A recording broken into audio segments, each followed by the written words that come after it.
got multi-generational shoppers. Like they've been coming here with their grandma, their mom, and then now themselves. I know personally, I was a kid and I was shopping at Raley's, and it was actually the produce team lead at the time who kept, trying to get me to apply to come work at the store. So they just kind of see you grow up. So we have all those shoppers that have just been around for a very long time and very loyal, dedicated base. And then the other cool thing is we also have a whole lot of new shoppers that come into our market. They're just looking for stuff that they can trust. They're looking for, brands that they know are going to be better for you. And that's kind of what Raley's represents, is that better for you option versus some conventional grocers out there. Hello, startup CPGers. Can I just tell you, I am absurdly excited about today's episode. It's a buyer spotlight with John Lane from Raley's. Why am I so excited? It's because Raley's is a Northern California powerhouse retailer. They are absolutely beloved by their communities, but at the same time, I actually knew very little about them before this episode. So I was overjoyed to learn so much about them. They've got 120 stores under 4 different banners, and John, who's now a category manager for snacks and commercial bread, was in pantry before. He's been with them since 2006, so he really knows them in and out, and you're going to hear about it. Today, we talk a lot about Raley's as a retailer, what's important to them at a company level, and to him as a buyer, and how brands can work with them. We learned a lot about healthy snacking trends and so much more. You will love this episode, I promise. Enjoy. All right, here we go. John Lane, welcome to the podcast. Do you mind starting us off with a quick intro? Yeah, Daniel, that'd be great. Thanks again for having me on here. It's really exciting to introduce you and your community to Raley's. My name's John Lane. I've been with Raley's for about 18 years. I've worked in 5 of our stores, and I spent time as a merchandising partner for about a year and a half. Through that time, I've held every position you could possibly think of within store operations, all the way from bagging groceries to throwing freight on night, and even doing books and every leadership role in between. Most recently, before coming over to sales and merch about 8 months ago, I was a store team leader in Oakdale, where me and my team, we led the company. We were number 2 in customer service. We almost took that number 1 spot, but we've always had customer focus, and that's just something we do here at Raley's. And it's been really exciting hopping onto sales and merch. 8 months, I've been on the pantry desk, and just couple weeks ago, here in the beginning of January, I'm moving over to snacks, working with commercial bread and DSD and all the fun, tasty, healthy treats out there. Okay, I love it. So aside from your current role in sales and merch, and aside from the team leader role, which of your positions in the store was your favorite? Was it bagging or like night freight, or which one of those do you kind of miss the most? Okay, so out of all the positions in store, besides leadership roles, I'm going to go with produce.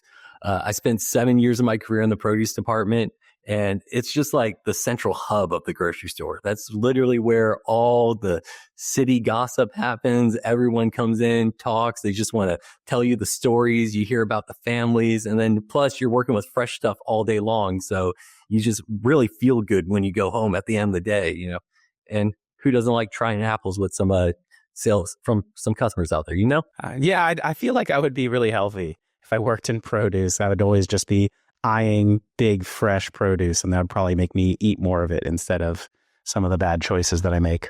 I know. I totally learned how to try like some new exciting apples, like, the Honey Crisp and the Opals, things I would have never even thought to buy if I was just a normal consumer. So that sounds delicious.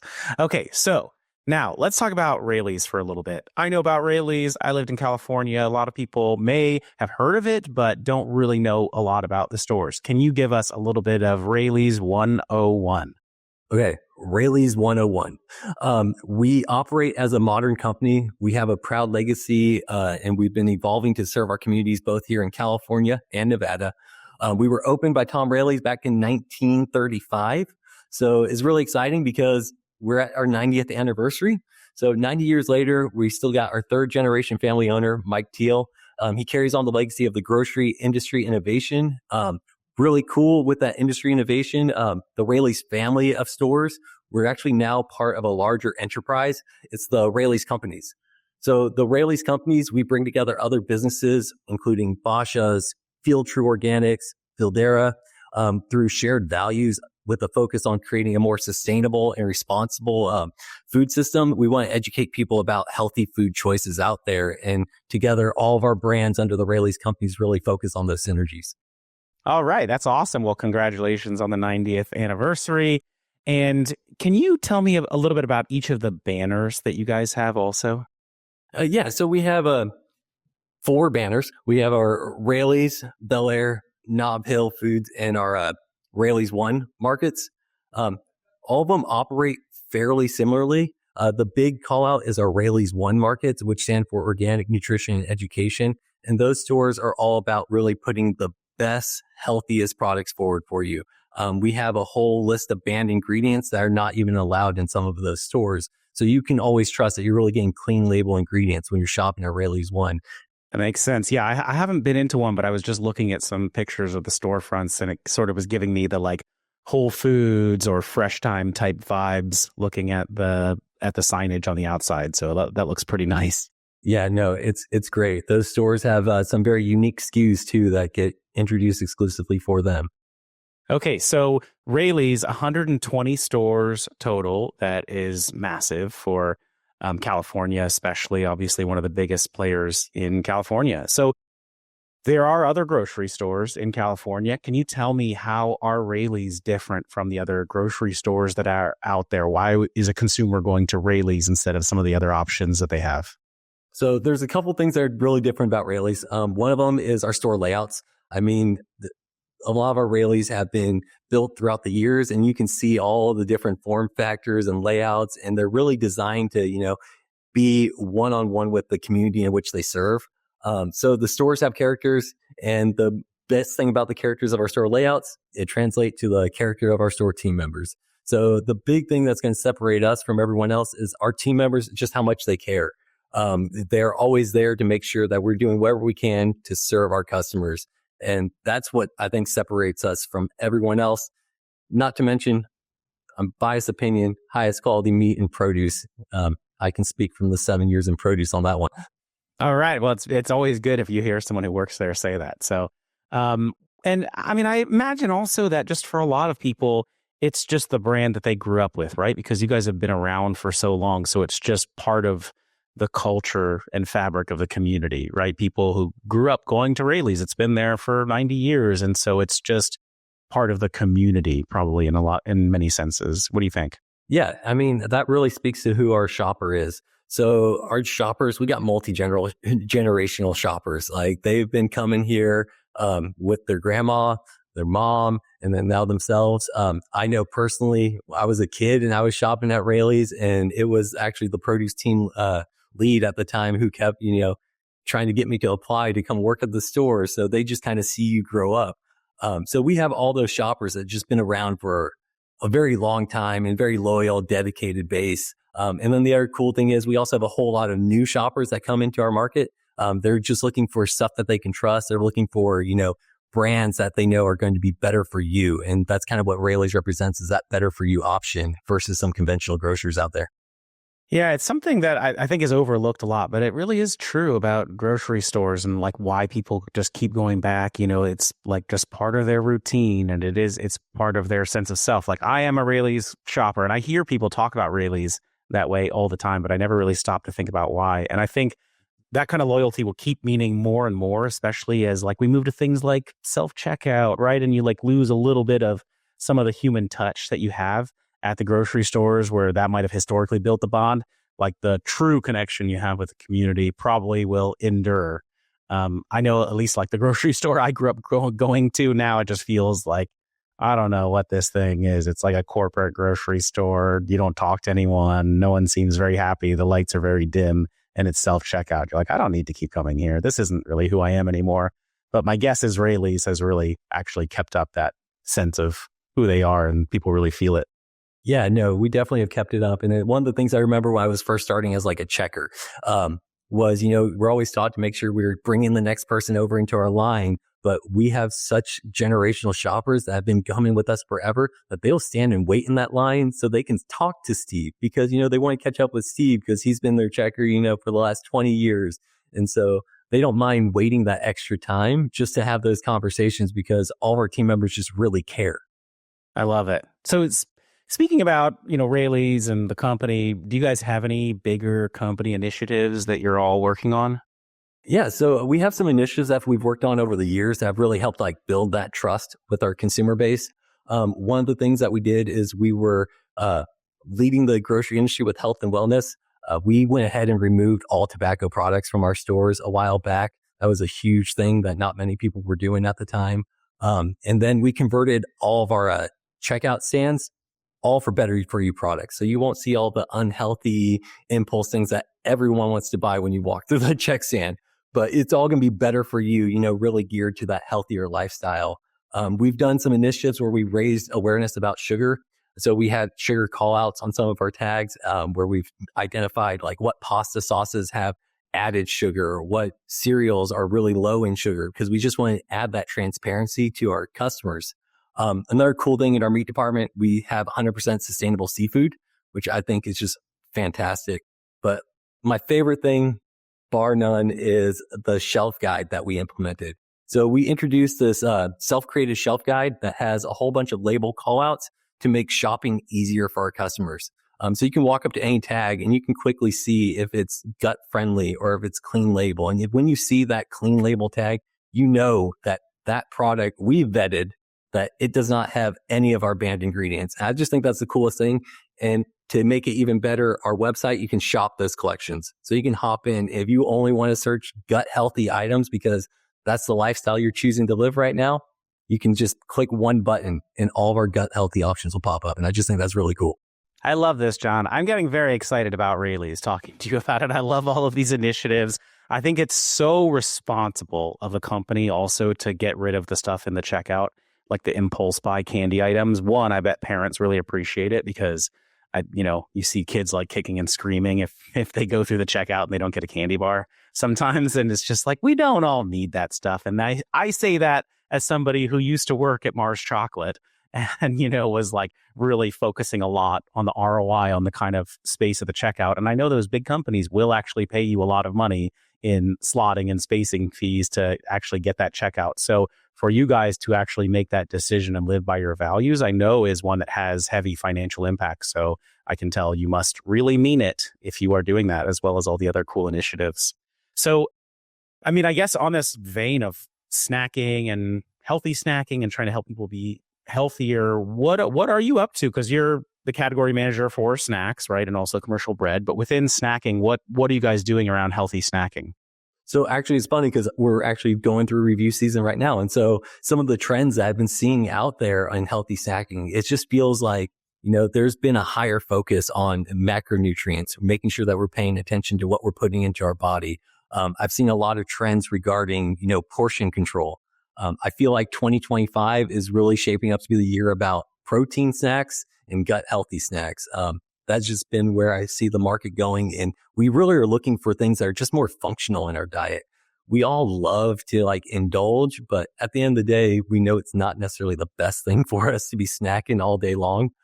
So I think what has me super excited as a parent is the introduction in the snack category of more brands that are being conscious of allergens and making sure they're making their products allergen free.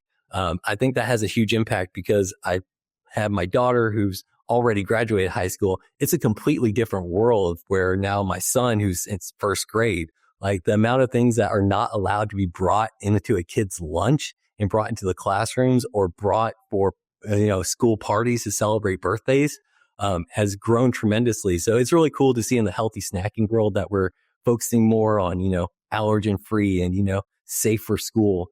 But the best thing, and I know if you've been trying some snacks recently, Daniel, you probably can attest to this, is healthy snacking no longer means it tastes like cardboard. Like the flavor profiles have really stepped up.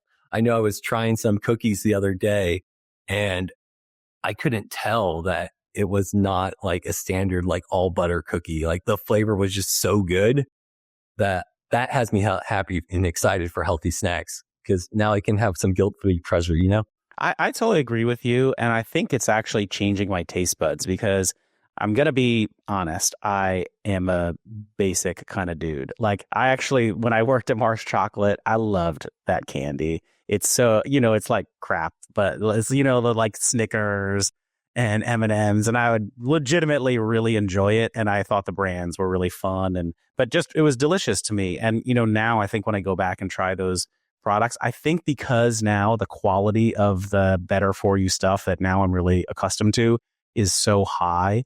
There's like just really great work being done to bring those products to market, the development, the constant improvement of them, that now when I go back and try those old candies, like, not very high quality food, I would say it just actually is not satisfying to me in the way that it was. So I think that's a really positive sign overall. I never thought about it that way, but I think that is what's happening. It's just, I don't know, maybe it's the moats are lower now for an early brand to come out with something that is really high quality. People have better access to strong product developers, freelancers, people who have honed their skill sets at some of those big companies. And it's not as hard to bring a product to market now. You can do it on e-commerce. You don't have to rely on getting that distribution with Walmart or whoever day one, right? They're like great regional grocery players, all of that stuff. So that is pretty interesting. So within snacking, what is the top moving stuff? Is it like chips and bars, or like, what would the top couple of things be that's getting most of the shelf space for you? So our snacking category is pretty divided up. So we have chips. Chips are dedicated. Chips are going to be king all the time. But when you move on, we're going into cookies. Cookies and crackers are going to probably be the next like top snacking items. And that's where we've been seeing a lot of the innovation come through, is a lot new flavor profiles in the cookie world, which to me is just exciting. But yeah, there's not too many really big players that will top those two categories, unless you're looking at bread, but it's not really a snack. Some people might argue. It can be. I mean, man, you get some good olive oil on that thing. I'm pretty interested to see. I personally think that we will see a very large shift in market share coming in the next couple of years, where just brands like Oreo start losing a lot of share to smaller companies that are coming up with just better stuff. It might not be as inexpensive, but I think like, hey, we've got like the red dye news coming out, the awareness. I think people are just starting to really think about what ingredients are in their food, and just kind of, what's been in a lot of the mass market stuff.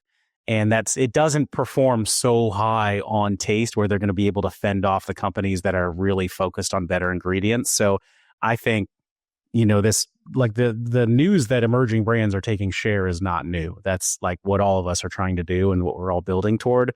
But I think at some point there really will be a seismic shift where you just see the big companies really start to panic, because all of a sudden their businesses, I mean, maybe they were able to grow them last year with price increases. It seems like this year they're not seeing the volume increases, and now they're going through an acquisition strategy. And I think then like next year probably is going to be the year where things really start to actually decline and reverse. And who knows what they'll do to react, but they are big CPG, so they will figure out something. I totally agree. And like when you're looking at this now with how tight the economic situation has become, people are really just looking for value, and value does not always relate to like the cost on the shelf. So people are willing to spend a little bit more because their perceived value is that it's going to be more indulgent. It is going to be better for their lifestyle. And when you have these like major players that are starting to creep up in price, like the difference now is kind of minimal. It's like, do I want to spend $1 more for my health? Probably. Especially in the Ozempic world, right? Where people aren't just getting as much food as they might have been before, and they're just going to crave different things and probably have a little bit more budget if they're not spending as much on their overall checkout because of the volume going down a little bit. So, but speaking of which, like still, you guys have a grocery store. You need to have options and solutions that your consumers are looking for. So you do have a lot of those legacy brands, let's say, on shelf. How are you balancing shelf space and like your attention and secondary space and all that stuff between those legacy brands and emerging brands? Okay, yeah. So on this one, I'm going to go back to like my pantry days, which was like a couple weeks ago. So with the legacy brands and emergency brands, one of the big things that, you have to think about when you're looking at your legacy brands is some of these brands are literally on like grandma's recipes cards. And if you have a holiday dinner that you're making and it says a national brand that you walk into a store, you don't see that, you're probably walking out and not buying the rest of the holiday shopping list. So we really need to make sure that we're keeping, the legacy brands that have like this tried and true, like flavor profile that everyone knows that they can depend on consistently. So those I feel guys, like we're talking about ragu, but I don't know why. Who knows? But yeah, just a wild guess. Right. Yeah. But you definitely need those guys around, because you have to think that those guys are going to be the ones that will really turn the velocities for the category.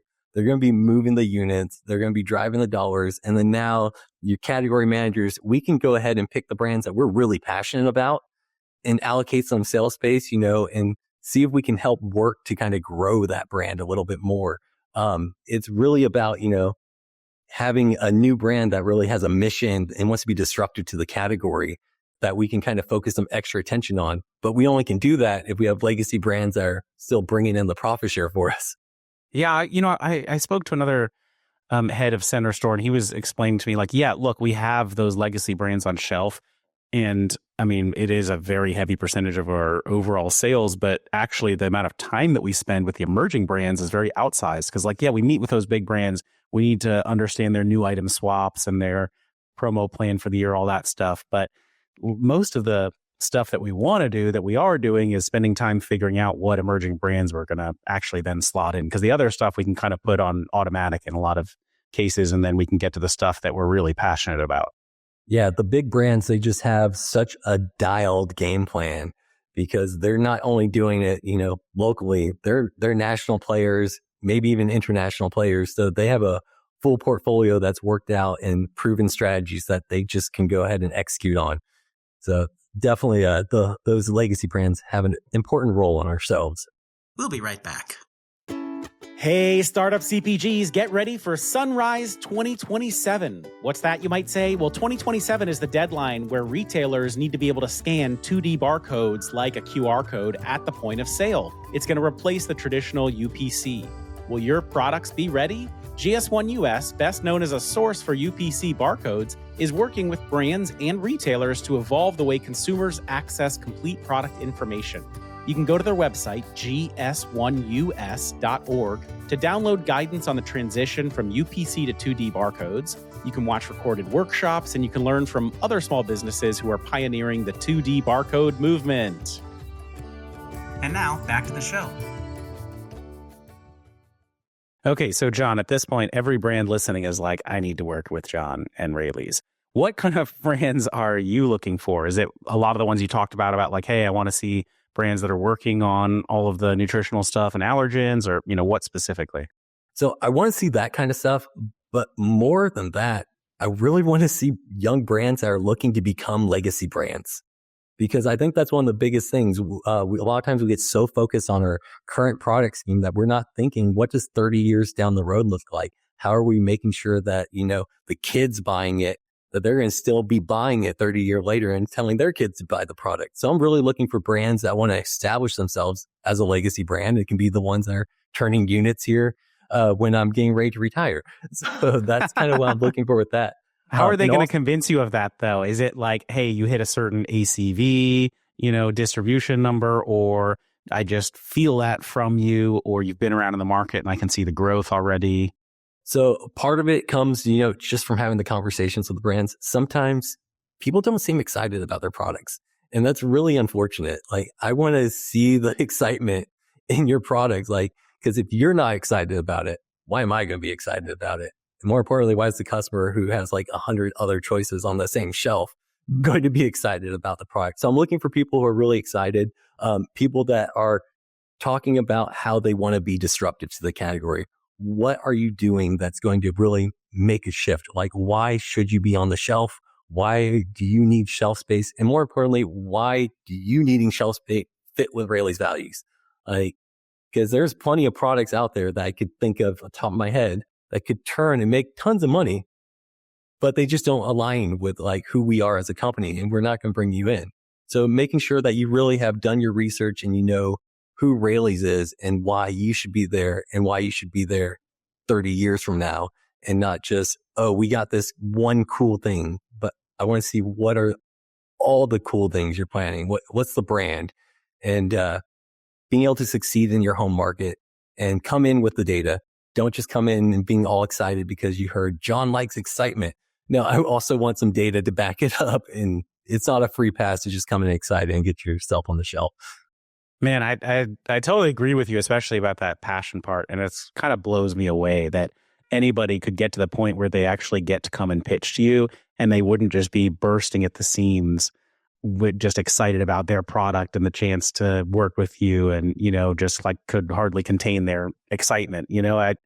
I wonder what that's like. It also is kind of like, I wonder if those are salespeople or if it's the founder, that's even crazier.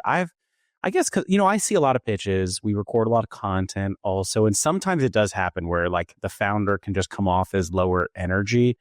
I don't know why. Sometimes it might be their style where they're just like, okay, me, Daniel, I personally am very excited about everything. I'm like big and cheesy and I will go way over the top. And like that has worked for me, I think, pretty well in sales meetings. There are other people who might just like be very analytical and just like that's just how their minds work. And I don't know, maybe they figure out ways to like pitch somebody based off just like pure data.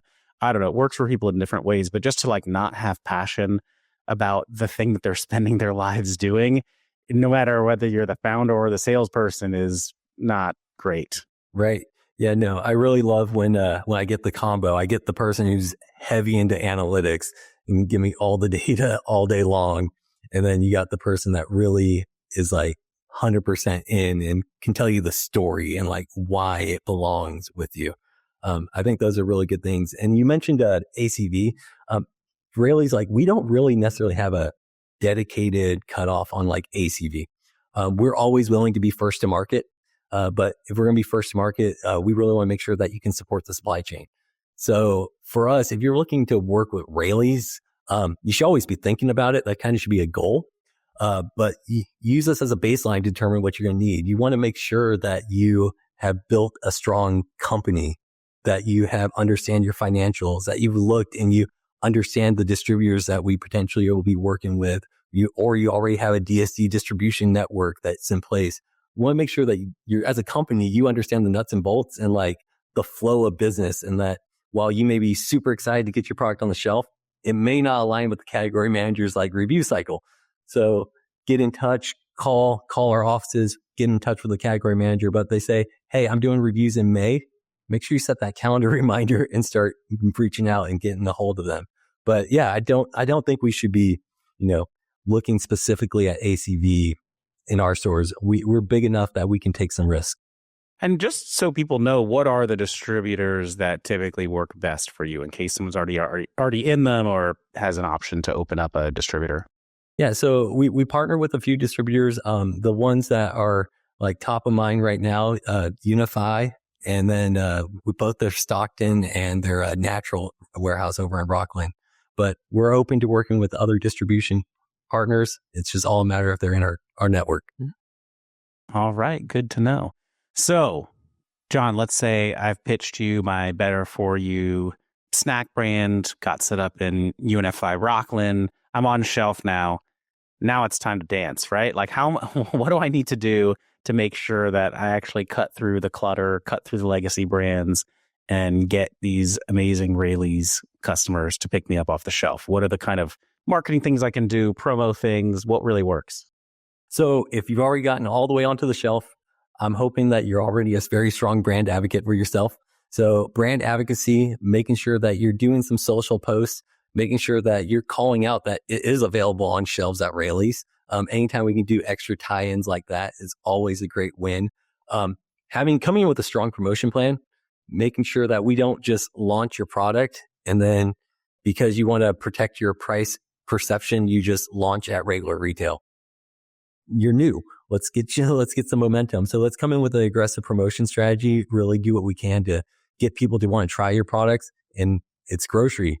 We got people to try your products. So there's other programs that you can get into. You can work with our sampling teams and make sure you set up demos, because nothing beats tasting product. And for a consumer, it's a very low risk of entry. It costs you nothing. You're in the store and someone's saying, hey, try this Better For You snack. So I definitely think working with our sampling programs are great.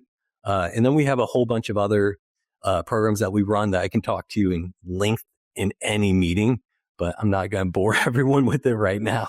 Well, you hit the right one for me. I love demos the most. Even like me personally, I was the CEO of the company. I still wanted to go and run the demos myself because I love doing it so much. I love going in and just like, I'm going to sell out that end cap today. I get really competitive about it and excited. I love the chance just to interrupt people and really talk to them for a second about the brand, cut through the clutter. But obviously it's expensive and, hard to be everywhere doing demos all the time, even when you have partners who can help you with that. Right. We'll actually kind of talk real quick about demos. So cool thing about demos, I just want to make sure everyone kind of thinks about this is if you're going to be demoing your product, make sure your product's on a TPR during that time frame. Like make sure it's an ad. And you can partner with me or any merchant and like we can work to try and make sure you have extra display space during that demo period. Because if we're going to have you invest and spend time and money on a demo, like we want to do what we can to try and make it as successful as possible for you. There's no sense in wasting a demo to go to the shelf and be full retail or not be able to find it because there wasn't enough product pushed out to the store. So I just think demos are a great time to plan ahead and let's make a strategic plan together to really get the maximum execution for it. That is real deal. If I could demo and be on 2 for $5, then 100% of people would buy 2. So really effective. And yeah, I mean, just making sure you got enough inventory there. There's nothing worse than like a wasted demo person's time. They're like, hey, I got there. There were 9 units there. I sold them. You want me to just stand here and like pour samples even though people can't buy it? Like, no. So I think that's really good to hear. And, it also sounds to me, John, like you care about all of these things, even from very small brands. Like you want them to be posting to their customers about you, even if they're emerging brands and they don't have, the reach of a Kardashian. Like, yeah, you might not have that many followers. We still want you telling them that you're on shelf with us. And, we want you to be like telling us when you're doing the demos, even if you're small, so we can just make sure we have inventory to support those. So it sounds like you really do care about these small brands that aren't making up such a heavy percentage of your overall volume. Yeah, because I mean, if I've taken the time to decide that I care enough about the brand to get it on the shelf, I want it to succeed. Like no one wants to bring something in and just watch it die on the shelf, and it's just not a good feeling. So I really want to do all the little things I can to help the success of anyone that we're going to do some programs with. We'll be right back. Hello, everybody. I am so excited to announce that Startup CPG finally has an official Amazon agency partner. I know a lot of you are looking to Amazon as a great growth channel for this year and beyond, and Daybreak is the best agency that I've come across that will work with emerging brands. They have a really affordable retainer structure. It's a lot less than you'll find with other agencies that might charge you upwards of $5,000 a month, which is crazy. Based on recommendations from this community, I actually worked with Leon for my own brand and had an amazing experience. The sales grew very quickly. We started ranking really high on organic search results and really just capturing search terms in the category. I think he is an amazing fit for brands in this community, and I highly recommend reaching out to him for a chat.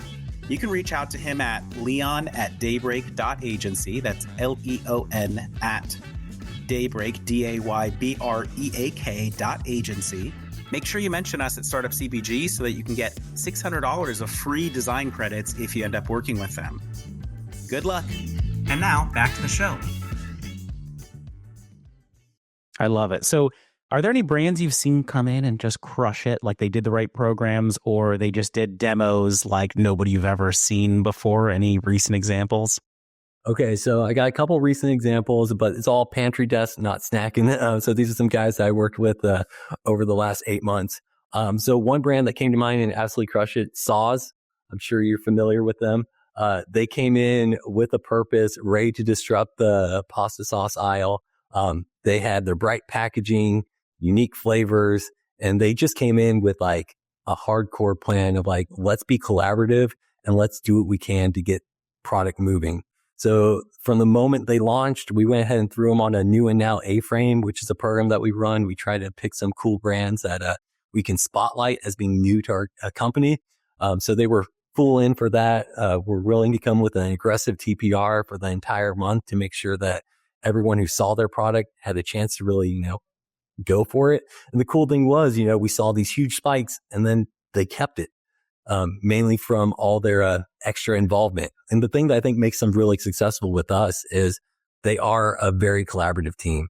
So I'll get phone calls saying, hey, John, what do you think is going to work next? Like, how can we keep the momentum coming? What coupon strategies should we go with? And so just being open about that type of communication, not coming in saying, John, this is what we think is going to work and this is what we're going to run with, has been really helpful to them and definitely something that our customers have responded to. And then I got one other brand that I think really crushed it, Fishwife. They came in and they had such a strong social media presence already that people knew the brand. They knew what they were about. They knew all the goodness. And we went ahead and launched them on our Healthy Choices A-frame. And our Healthy Choices, those products are always picked by our dietitian. So as category merchants, we can go ahead and recommend what we think would be good. But our dietitian vets all those products before they ever end up on a Healthy Choice A-frame. So, our customers can really feel good about what they're seeing. So again, like Fishwife came in and they had a strong promo plan. Right before Thanksgiving, they went ahead and ran an aggressive shopper marketing campaign while being on TPR to help get those extra digital sales. And then when people were just making their shopping list online, they were able to come into stores, see it on the Healthy Choice A-frame, and it was on sale. Like it was just a great way to come in and just like crush it and really help lift the overall category, just bringing people back to that shelf-stable fish section. So I think those two brands right there definitely crushed it for me.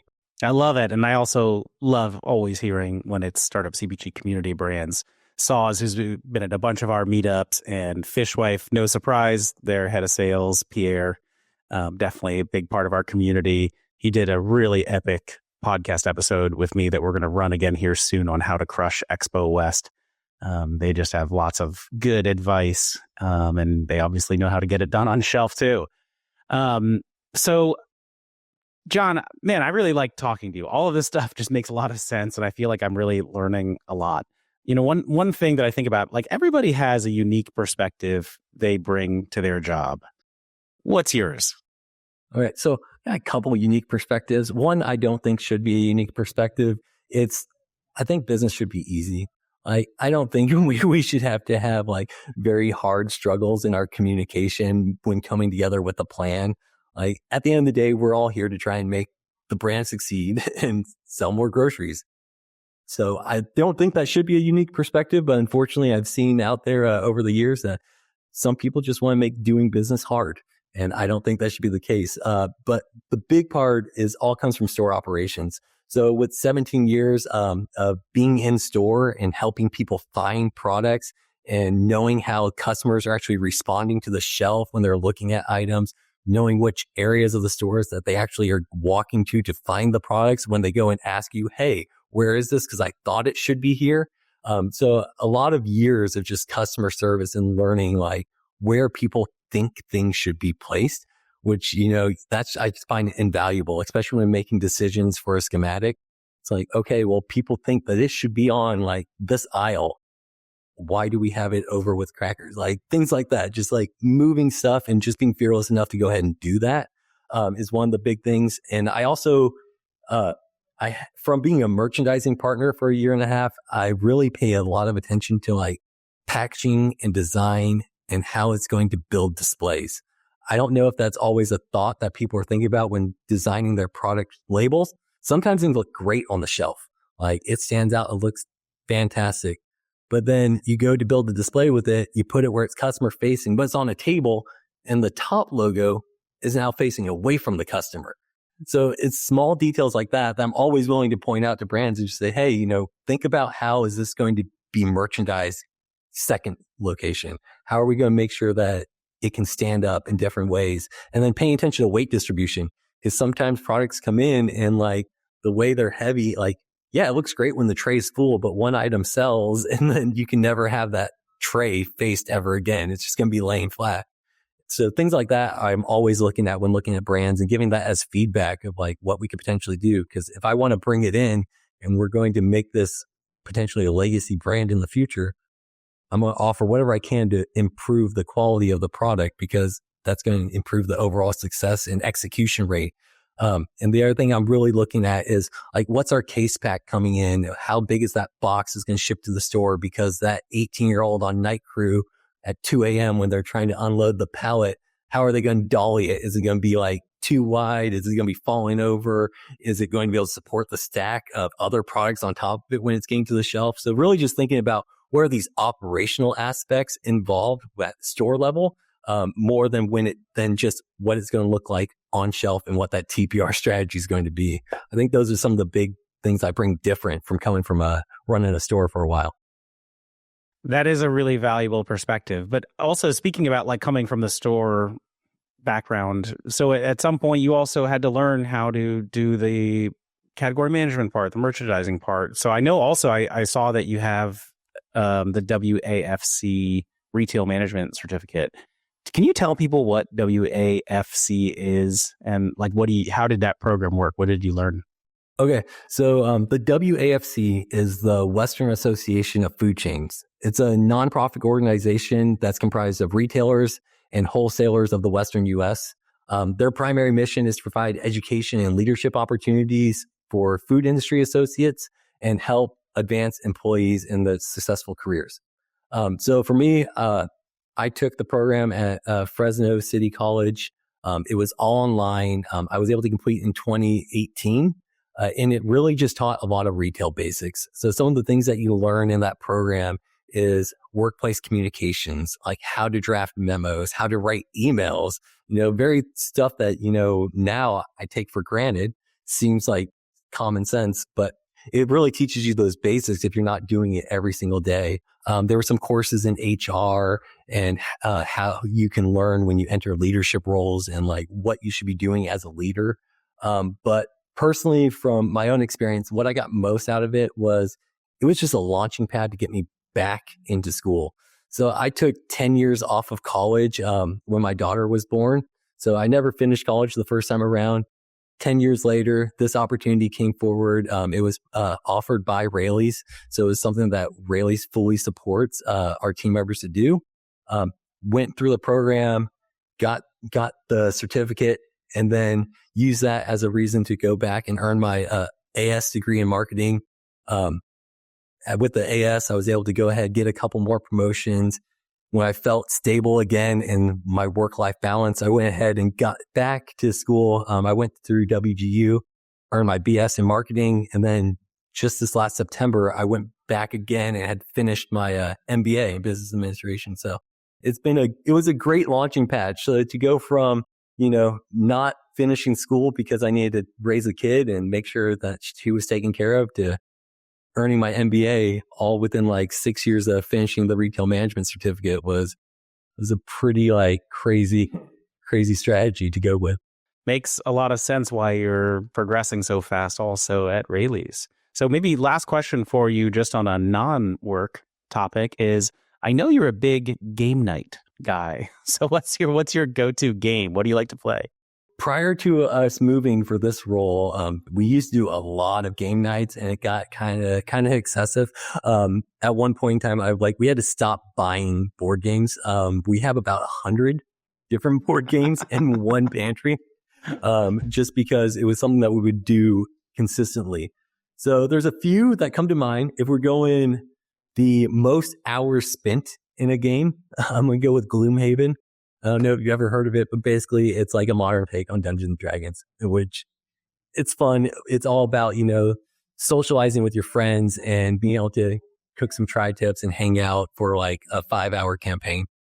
If I'm just looking for a quick time, Settlers of Catan is another one of our favorites. My daughter, as she was growing up, would always jump in on game nights with me and my friends for that.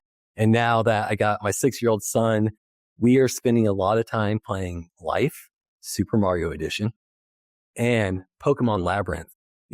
So the board game things has changed over the years. But I gotta ask you, do you have any preference? What's your favorite? What's your go-to? I don't. I like the game of Life. I remember playing that when I was growing up. Also, man, I don't play a ton of games, but one that I am playing right now, because when I was home, I was hanging with my nephew and my niece, and I was like, let's play a game. What do we got? And we downloaded a game called Crossy Road. Now, this is a very addictive game, people. Crossing road is not complex. You cross a road. You're a character. You tap the phone to kind of cross the road. There are a lot of things trying to prevent you from crossing the road. And it's very fun. It's really like, I love these games that are just super easy to start playing, kind of like Angry Birds, that sort of style where you immediately get some success. And then, I don't know, it's really fun. Honestly, I was playing it in the gym this morning. I was just like on the exercise bike. I was like, I know what will make this go really fast is if I just play this game, and it totally works. I was like actually putting in a good workout, had, good BPM, and was crossing the heck out of that road. Right. There we go. It's more of a solo game. But yeah, anyways, next time I'm up in NorCal, let's get a Settlers of Catan game going. And then I also hope that any brands that are planning to pitch you will put some sort of reference to Settlers of Catan or another game into their pitch deck and just, try to connect with you over a shared interest that way. Right on. So, John, what's a good way for people to follow along with you? Like follow you on LinkedIn or, what's a good way? Yeah, so a very minimal social media presence on my end. I got my LinkedIn account, and that's probably the best way to find me and get a hold of me. But if you're looking to connect for business purposes, always following like the actual channels of calling up the office and getting connected that way. But if you want to talk about industry stuff and just see what's happening in the trends, find me on LinkedIn, and I'm always game to chat. I love it. And you are going to a couple trade shows coming up, right? Do you mind letting people know where you're going to be? Yeah, so I will definitely be at Expo West. And then coming up here in next month, I'll be over in Chicago for Range Me's winter snacks. Amazing. All right. John, thank you so much. Honestly, this was a super pleasure to get to chat with you and just really learn about Raley's. This is the first chance I ever got to kind of do a deep dive in it. Sounds awesome. So thank you so much for sharing all of that. And we look forward to seeing you at a trade event soon. All right. Sounds good, Daniel. I appreciate it. Thanks for having me. All right. Bye, everyone. All right, everybody. Thank you so much for listening to our podcast. If you loved it, I would so appreciate it if you could leave us a review. You could do it right now. If you're an Apple Podcast, you can scroll to the bottom of our Startup CPG podcast page and click on Write a Review. Leave your company name in there. I will try to read it out. If you're in Spotify, you can click on About and then the star rating icon. If you are a service provider that would like to appear on the Startup CPG podcast, you can email us at partnerships@startupcpg.com. Lastly, if you found yourself grooving along to the music, it is my band. You can visit our website and listen to more. It is superfantastics.com. Thank you, everybody. See you next time.